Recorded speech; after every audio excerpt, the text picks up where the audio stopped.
When you walk through Blumenau in southern Brazil today, you might forget for a moment that you are in the tropics. Half-timbered houses stand along palm-lined streets. Shooting clubs march in traditional uniforms. Brass bands play lively tunes, and beer flows in giant steins. It feels almost like Bavaria, yet you are thousands of kilometers away, in the middle of South America. How did such a place come to be? The story of Blumenau is one of vision and struggle, of cultural pride and political repression, of disaster and rebirth, and it is full of contradictions that still shape the city today. The tale begins with a man, Hermann Bruno Otto Blumenau, a German pharmacist and chemist from Hasselfeld in the Harz region. In the mid-19th century, Europe was restless. Germany as a unified nation did not yet exist. The region was divided into many small states, plagued by poverty, political unrest, and the upheavals of industrialization. Millions dreamed of a better life across the ocean. Brazil, on the other hand, was searching for European settlers. The young empire wanted to modernize its economy and fill vast regions with skilled farmers and artisans. In 1846, Hermann Blumenau set sail for Brazil. After years of negotiation, he secured around 200 square kilometers of land in the dense forests along the Itajaí-Açu River in Santa Catarina. His vision was bold, to build a self-sufficient German colony in the tropics. On September 2nd, 1850, he officially founded the colony of Blumenau, giving it his own name. The first 17 settlers, mainly farmers and craftsmen, arrived with him, carrying little more than tools, seeds, and the dream of a new beginning. The dream, however, quickly collided with harsh reality. The region was covered in thick subtropical rainforest.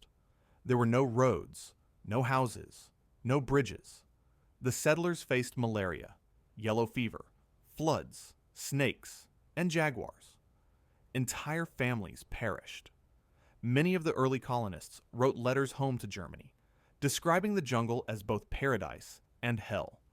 Some even begged relatives not to follow. And yet, thousands more came. Over the next decades, Blumenau grew rapidly. Waves of immigrants arrived, especially from Pomerania, Silesia, Baden, and Hesse.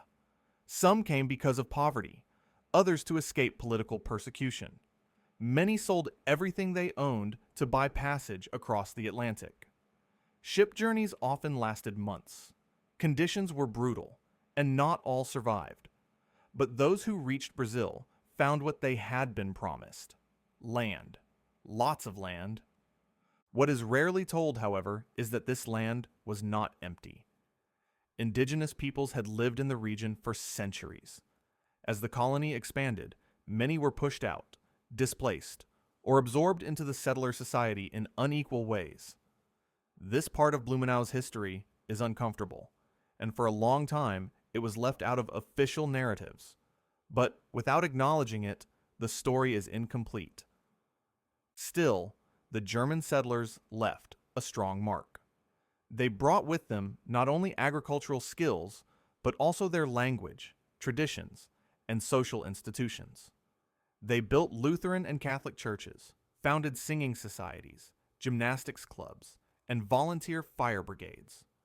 Newspapers were printed in German. Street signs carried German names. Many families spoke only German at home, and well into the 20th century, travelers described Blumenau as a piece of Germany in the tropics. Economically, Blumenau flourished. At first, settlers grew rice, corn, and manioc. Soon, however, industry arrived. The textile sector in particular boomed. By the early 20th century, Blumenau was known as Brazil's textile capital, home to companies that exported fabrics and clothing across the country. German organizational discipline and craftsmanship became famous. By 1900, the colony had transformed into a prosperous town with schools, hospitals, breweries, and bustling markets. But the German character of Blumenau also raised questions. Was this truly a Brazilian city, or a foreign enclave within Brazil? For decades, the Brazilian government tolerated, even encouraged, European immigration. Yet in times of war, the mood changed dramatically. During the First World War, German schools and newspapers were placed under suspicion. During the Second World War, repression intensified under President Getulio Vargas. His government feared that German Brazilian communities might be loyal to Hitler's Germany, rather than to Brazil. As a result, German was banned. Children were forbidden to speak it in school. Clubs and associations were dissolved. Church services had to be in Portuguese. Many families changed their surnames to sound more Brazilian. Some German Brazilians were even arrested, accused of being Nazi sympathizers, though most were simply farmers and workers with no political ties. Stories are still told of grandparents whispering German at home, always afraid of being overheard. The trauma of that era left lasting scars on the community. And yet, the traditions never fully disappeared. After the war, they slowly resurfaced. By the 1950s and 60s, Blumenau was again celebrating its German roots, though now with a uniquely Brazilian twist. A major turning point came in the 1980s. In 1983 and 1984, Blumenau suffered two catastrophic floods. The Itajaí-Açu River rose more than 15 meters, submerging entire neighborhoods. Thousands lost their homes. Dozens lost their lives. The disaster left the city in despair.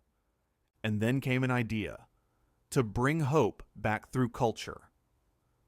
In 1984, the city launched its first Oktoberfest, modeled after Munich's but infused with Brazilian flair. What began as a strategy to lift spirits and attract tourists quickly became a phenomenon. Today, Blumenau's Oktoberfest is the second largest in the world, drawing more than 500,000 visitors each year. The irony is striking. The same traditions that had once been forbidden by the government now became Blumenau's most celebrated treasure. Modern Blumenau is a city of more than 360,000 inhabitants. It is a hub of education, technology, and industry. Yet it proudly displays its German heritage. Half-timbered houses line the streets, local breweries flourish, and folk dances and shooting festivals are part of everyday life.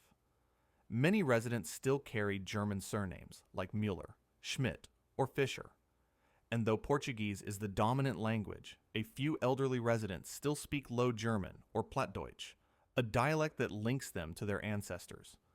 Blumenau's story, however, is not just about nostalgia. It is also about contradictions. On one side, a story of courage, of thousands who crossed an ocean to build a new life. On the other, a story of displacement of native peoples and repression of cultural identity. It is a city that has lived through prosperity and crisis, through celebration and censorship, through disaster and rebirth. And perhaps that is what makes Blumenau so fascinating. It reminds us that migration history is never simple. It is never just triumph or just tragedy. It is both. In Blumenau, German traditions blended with Brazilian warmth, creating something entirely new. If you walk through the city today, you see a living museum of migration, a place where two worlds met, clashed, and eventually intertwined. So if you ever find yourself in Brazil, and you hear brass bands playing polkas, smell pretzels and sausages in the air, and watch people dressed in lederhosen and dirndls, you are not dreaming. You are in Blumenau, a city that proves how far a dream can travel, and how two cultures, though oceans apart, can create a shared story of survival, pride, and identity. Thank you for watching.